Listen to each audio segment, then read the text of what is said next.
शासना sub committee को इधर आके मस्जिद जुलूस और नमाज के टाइम शुरू हो जाए। टाइम होगा आपका, ये तो आप करवाएं ना सर टाइम का, जैसे घर ऑफर कर रहे हैं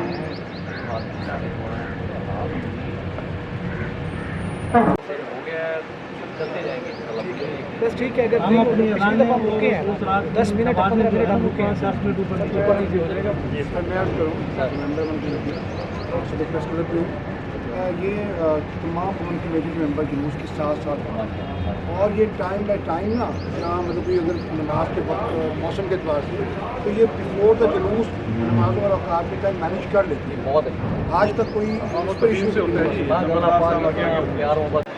रोज़े आशूर 10-10 मिनट की मातमदारी होती है।